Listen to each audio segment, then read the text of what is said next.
Telugu big boss season 8 హౌస్‌లో ticket ఫినాల్‌ని సొంతం చేసుకోవడానికి బిగ్ బాస్ అనేక రకాల టాస్క్‌లు పెడితే బిగ్ బాస్ ఆడియన్స్‌ని ఎంతగానో ఎంటర్‌టైన్‌మెంట్ చేసుకుంటూ రావడం జరుగుతుంది బిగ్ బాసు. అయితే స్టార్ మాల ప్రోమో చూసుకున్నట్లయితే తెలుగు బిగ్ బాస్ సీజన్ 8 హౌస్‌లో 13 వారానికి సంబంధించిన టికెట్ ఫినాలే టాస్క్‌లు జరుగుతున్న విషయం మనందరికీ తెలిసిందే. అయితే ఈ టికెట్ ఫినాల్‌ని సొంతం చేసుకోవడానికి కేవలం ఒక అడుగు దూరంలో మాత్రమే ఉన్నారు కంటెస్టెంట్స్. ఇప్పటికే అవినాష్, రోహిణి, నిఖిల్ ఫైనల్ కంటెండర్‌గా నిలిచారు. అయితే ఈ రోజు ఫైనల్ టాస్క్ అందించడానికి శ్రీముఖి అయితే ఎంట్రీ ఇచ్చేస్తుంది బిగ్ బాస్ హౌస్ లోపలికి.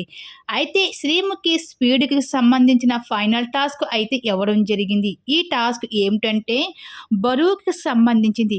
అయితే ఒక స్టాండ్‌కి ఒక బరువు తాడుతో ఒక సంచి వేలాడదీసి ఉంటుంది. దానిని ఎవరైతే ఎక్కువ సమయం పట్టుకొని ఉంటారో వాళ్ళు ఈ టాస్క్‌లు విజేతలుగా నిలుస్తారు అంటూ బిగ్ బాస్ తెలియజేశారు.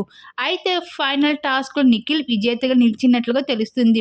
కానీ సోషల్ మీడియాలో మాత్రం అవినాష్‌కి టికెట్ ఫినాలే వచ్చినట్లుగా తెలుస్తుంది. వార్తలు వస్తున్నాయి. అయితే అవినాష్ ఈ వారం నామినేషన్‌లో ఉన్నాడు డేంజర్ జోన్‌లో.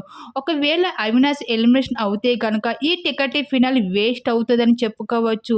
మరి ఈ టికెట్ ఫినాలే ఎవరికి సొంతం అవుతే బావుంటది అని మీకు అనిపిస్తుంది? మీ అభిప్రాయం తప్పకుండా కామెంట్ సెక్షన్‌లో షేర్ చేసుకోండి. అలాగే బిగ్ బాస్ హౌస్‌లో ఎవరు విన్నర్ అవుతారు అనుకుంటున్నారు? మీ అభిప్రాయాన్ని తెలపండి.